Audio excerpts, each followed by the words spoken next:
Seats आपकी same है जैसे आपकी फार्मा एमबीए में है, 10-10 सीटें सब में, और सबका डिवीज़न जो है वो आपका बराबर है। जैसे आपका एमबीए में है, पिछली वीडियो हमने डिस्कस किया था, वैसे ही आपका MHM masters in public hospital management और MPH masters in public health में है। अगर इसका जॉब के बारे में बात करें इन दोनों की, तो जो है आपका मोस्टली हॉस्पिटल्स में और जो गवर्नमेंट जॉब्स है उनके लिए एक अच्छा ऑप्शंस रहता है इन दोनों कोर्सेज में। सो ये आपके दो कोर्सेज थे जो पिछली बार डिस्कस नहीं हुए थे वीडियो में। सो नेक्स्ट स्लाइड पे जब हम चलते हैं, तो ये जो आपकी स्लाइड है ये आपके फीस स्ट्रक्चर के बारे में, कि आपका जो है फीस स्ट्रक्चर वो कैसा रहता है। तो ये आपकी टोटल फीस है जो आप एम फॉर्म में देख रहे हैं, आपकी 33,000 कुछ आपकी फ़ीस है। एम फॉर्म में आप कोई भी स्ट्रीम लें, क्वालिटी एश्योरेंस हो, क्लिनिकल रिसर्च हो, फार्माकोलॉजी हो, जो भी आपकी स्ट्रीम है, फ़ीस सब में बराबर है। आपके 33,550 रुपये, 33,034 के अराउंड आपकी फ़ीस है। एमबीए के लिए भी सेम है। ये एक अच्छा क्राइटेरिया है यहाँ पर। जैसे नाइपर में एमबीए के लिए फ़ीस ज़्यादा थी, यहाँ बिल्कुल नहीं है, यहाँ आपकी सेम फ़ीस है। हॉस्पिटल मैनेजमेंट और पब्लिक हेल्थ में ही बराबर है। ये पीएचडी स्टूडेंट्स के लिए है, प्री पीएचडी की फ़ीस है। ये जो फीस है ये आपको जब आपका एडमिशन होगा उस टाइम पर भरनी है। इसके बाद आपको पर सेमेस्टर जो फीस भरनी है वो आपकी ये रहेगी 23,500 रुपये। ये फीस जो आपको है पर सेमेस्टर भरते हुए जाना है आगे। इसके साथ आगे जो आप देखेंगे कुछ और चार्जेस भी हैं, जैसे आपकी एग्जामिनेशन फ़ीस है, जैसे दूसरा यूनिवर्सिटीज़ में होता है, तो दो आई थिंक 3,000 कुछ आपकी एग्जामिनेशन फ़ीस है जो रहती है यहाँ पर। तो ये आपका फ़ीस स्ट्रक्चर है, लेकिन फ़ीस स्ट्रक्चर में थोड़ा सा डिफरेंस आता है एससी एसटी कैटेगरीज़ के लिए, और एक दो आपके और क्राइटेरिया है वहाँ पर, तो उनको हम देख लेते हैं। फाइनेंशियल असिस्टेंस की बात करें, वहीं आपका जीपेट जो कैंडिडेट्स हैं उनको तो ये स्कॉलरशिप मिलनी है आपकी 12,400 रुपये की, जो एम फार्मा में एडमिशन लेंगे। बाकी एसटी एसटी वालों जो स्टूडेंट्स हैं उनको ये जो फीस है आपकी ये नहीं देनी पड़ती है। जो आपकी ये ट्यूशन फीस है जो आप देख रहे हैं यहाँ पर, ये फीस जो है उन्हें ये नहीं देनी पड़ती है। ये जो फीस है उन्हें वो इससे फ्री रहते हैं। तो ये आपका है फीस उनका जो है वो आपको 8,000 कुछ रुपीज़ जो है एससी एसटी कैंडिडेट्स को नहीं भरने पड़ते हैं। इसके अलावा आप देखेंगे कोई सन या डॉटर ऐसा कोई कैंडिडेट है अगर employ of technical training and educational का, टेक्निकल एजुकेशन का, तो उनकी जो फीस है वो नहीं ली जाती है। ट्यूशन फीस है जो 8,000 कुछ रुपए उनके कम किए जाते हैं अगर कोई दिल्ली की गवर्नमेंट ऑफ दिल्ली के अंडर इस जो आपका ट्रेनिंग एजुकेशन में है इसके अंडर काम करता है।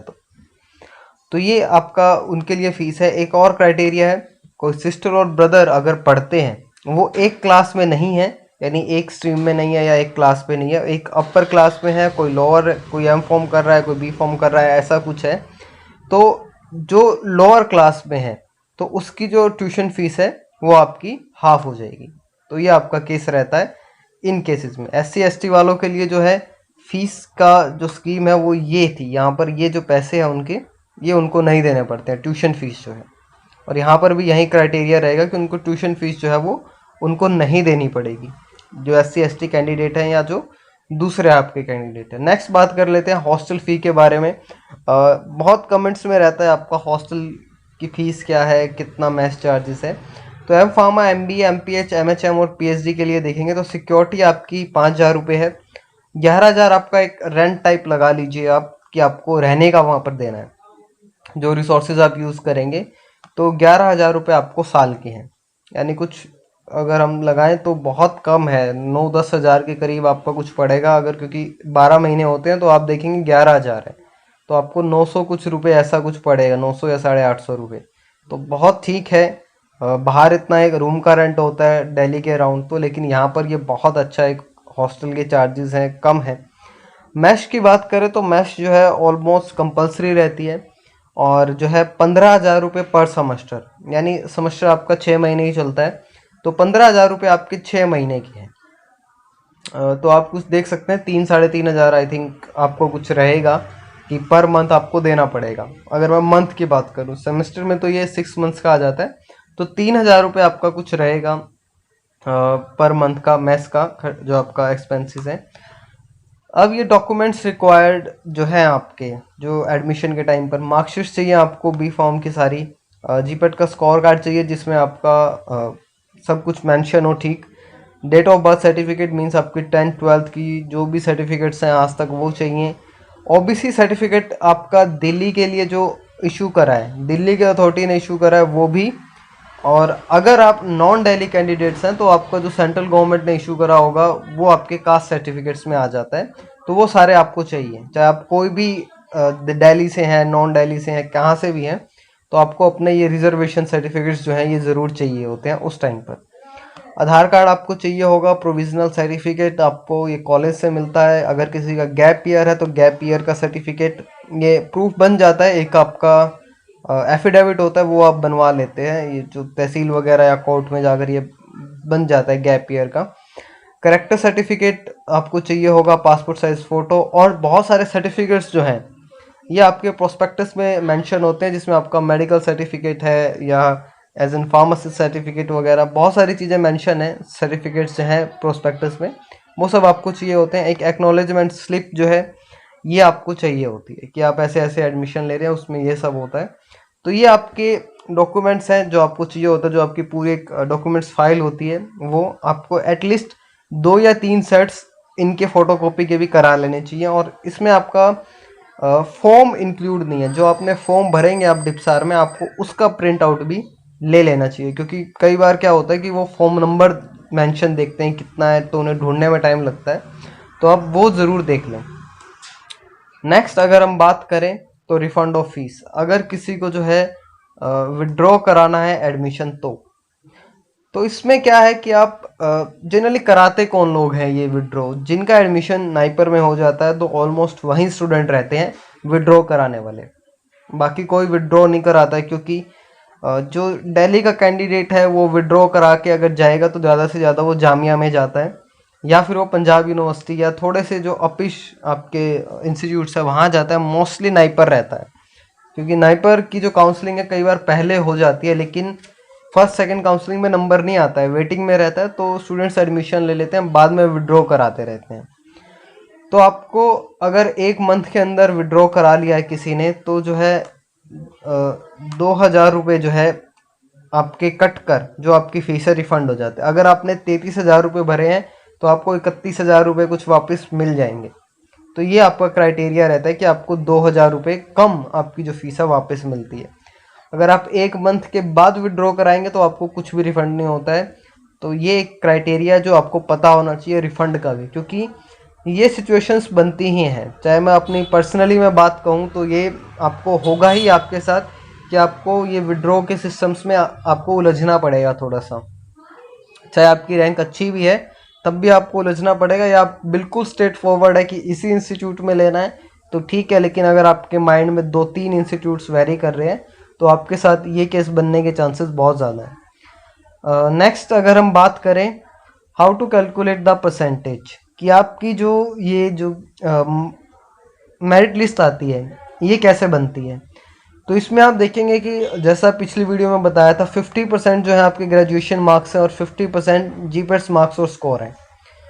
तो एक नॉर्मल सी बात है, ग्रेजुएशन मार्क्स हैं और आपके 50% है, तो आपको क्या करना है, सिर्फ हाफ करना है, कोई निकालने के लिए आपको ज़्यादा दूर नहीं जाना। तो आप देखेंगे यहाँ पर मान लेते हैं किसी की 80% है, तो जो उसको है सिर्फ 40 जो उसका हाफ होगा, यानी 50% जो होंगे ग्रेजुएशन मार्क्स के वो उसके 40% हो जाएंगे। किसी के 70 हैं तो वो 35% हो जाएगा उसका 50% जो है। तो इस तरीके से आप रहता है। अब जीपेट का 50% काउंट कैसे करना है वो मैं आपको बता देता हूँ। तो एक एग्जांपल से समझते हैं। मान लेते हैं किसी ने 200 मार्क्स ऑब्टेन किए हैं जीपेट में, और ये जीपेट का पेपर आपका होता है टोटल 500 मार्क्स का। तो आपको इस तरह से कैलकुलेट करना है, ऑब्टेन मार्क्स इनटू जो आपको परसेंटेज चाहिए, 50 चाहिए यहाँ पर हमें, तो हमने 50 कराए और डिवाइड बाय टोटल मार्क्स, तो ये आपका 20% आ जाएगा। I hope you are getting it.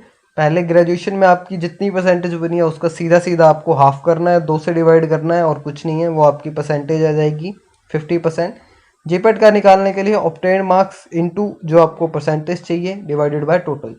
तो ये आपका सिंपल सा रहता है।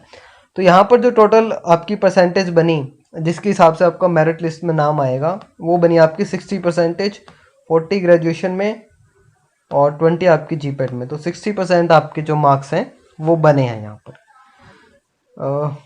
ये जो है आपका, ये आपकी मेरिट लिस्ट है पिछले साल की जो थी यहाँ पर। तो ये आप देख रहे हैं कुछ आपकी 2020 की है, यानी ये 7 दिसंबर को कुछ आपकी ये आपका फर्स्ट राउंड कुछ चला था काउंसलिंग का। तो यहाँ पर अब कैंडिडेट्स की जो कास्ट है उसके हिसाब से सीटें हैं। Delhi general, Delhi OBC, Delhi SC ST, non डिप्सरू जर्नल, नॉन दिल्ली जर्नल। अब यहाँ पर बात क्या है कि ये जो आपको ये मेरिट लिस्ट है ये आपको इनकी जो साइट है वहाँ पर प्रेजेंट है। आप खुद जाके देख सकते हैं, चेक कर सकते हैं। जितनी आपकी मेरिट लिस्ट आई हैं सब में आप देख सकते हैं जो आपकी काउंसलिंग हुई है वो सब आप चेक कर सकते हैं कि अपना आपका नाम कहीं पड़ता है या नहीं पड़ता है। इस बार कट ऑफ है वो हाई जाने वाली है। उसका रीज़न मैं आपको बता देता हूँ क्यों। क्योंकि जो है जीपेट की कट ऑफ हाई थी, तो यहाँ पर जो मार्क्स है ये बढ़ जाएंगे स्टूडेंट्स के जो है, क्योंकि 180 कुछ 185-6 आई थिंक जर्नल की थी। तो यहाँ पर मार्क्स बढ़ जाएंगे तो आपकी यहाँ परसेंटेज भी बढ़ जाएगी। तो ये जो है आपकी बार ये कट ऑफ आपकी बढ़ने वाली है, तो आपको एक आइडिया ले सकते हैं आप। तो ये आपका क्वालिटी एश्योरेंस ये दिल्ली जर्नल की थी 61.66, क्लिनिकल रिसर्च 70, फार्मास्यूटिकल केमिस्ट्री 48, 57। तो ये आप खुद देख सकते हैं, पॉज करके आप स्क्रीनशॉट भी ले सकते हैं। तो ये आपकी चीज़ें हैं जिसमें आप देखेंगे कि आपकी कट ऑफ कितनी है। दिल्ली ओबीसी के लिए कितनी कम है, दिल्ली एससी एसटी के लिए कितनी कम आपकी कट ऑफ है। तो ये आपके रहता है सबसे कम, आई थिंक ये आपकी 44 वाली रही है क्वालिटी एश्योरेंस में एससी एसटी के लिए। नॉन डिप्सरू के लिए देखें तो 55, 78, 52, तो ये आपकी रहती है। हॉस्पिटल फार्मेसी में इनके लिए सीट्स नहीं होती आई थिंक, इसलिए यहाँ पर ये ब्लैंक छोड़ा हुआ है। तो ये आपकी कट ऑफ है। बायोटेक में भी 78 तक गया, तो कंपटीशन तो बहुत हाई है। स्पेशली आपको कंपटीशन हाई मिलेगा यहाँ पर नॉन डिप्सरू और नॉन दिल्ली में। जो कट ऑफ आपकी यहाँ पे 60, 70, 50, 56 के अराउंड चल रही थी, यहाँ पर आके वो 70 के लाइन में आ गई है। 77, 72, 78, 71, तो यहाँ पर भी 78 है। यहाँ 57 है तो वहाँ 60 है, 65 है। तो ये जो है ना, ये नॉन डिप्सरू और ये नॉन दिल्ली, तो यहाँ पर तो आपका बहुत कंपटीशन रहता है। दिल्ली वालों का तो इतना नहीं होता है, लेकिन इन जो लोग, ये जो स्टूडेंट्स हैं, इनके लिए आपका जो है हमेशा से जो है हाई रहता है जो कंपटीशन है। तो अलग अलग आपकी ये मेरिट लिस्ट वगैरह आई थी, तो उसको आप देख सकते हैं, इनकी साइट पर प्रेजेंट है। ये मैंने सिर्फ एक डेमो के लिए कि किस तरह से आती है उसको इंक्लूड करा और कैसे आपको निकालना है। तो आप खुद निकाल के अपना चेक करें और पता लग जाता है कितने चांसेस हैं, कहाँ आप स्टैंड करते हैं। नेक्स्ट ये जो था इनका, ये प्लेसमेंट का था कि कुछ प्लेसमेंट हुए हैं। ये मैंने इनकी पिक जो है एक उठाई है, तो इसलिए थोड़ा क्लियर नहीं है। IQVIA में हुआ है, ZS एसोसिएट्स हैं, वाल्टर बुशेल है, नोवार्टिस हेल्थ केयर है, डॉक्टर रेड्डी है, कुछ सन फार्मा से भी आपके जो है स्टूडेंट्स यहाँ पर जाते हैं। 1 of 2 are my juniors in this list, so उनसे मैंने पूछा था, तो सन फार्मा में भी कुछ लोग जाते हैं। तो ये आप कैंडिडेट्स के सिर्फ आप नाम देख लीजिए, कितने आप जो है नंबर कितने हैं, 1 2 3 4 5 6 7 11 12 13, कुछ आपकी यानी 30-35 जो है यहाँ पर जो है आपकी जो प्लेसमेंट है वो हुई है। तो अच्छी एक कह सकते हैं। गुड़गांव केमिकल्स ये दूसरा आपका है, ये एक है, ये आपका WNS, ये आपका गुड़गांव में है। प्रेसिडेंट, डाबर, DSSB, ESI, ये आपके DSSB आपका दिल्ली स्टाफ सिलेक्शन बोर्ड होता है, इसका फार्मासिस्ट का एग्ज़ाम अलग से होता है। ESI का भी अलग से होता है, CGHS का भी अलग से होता है।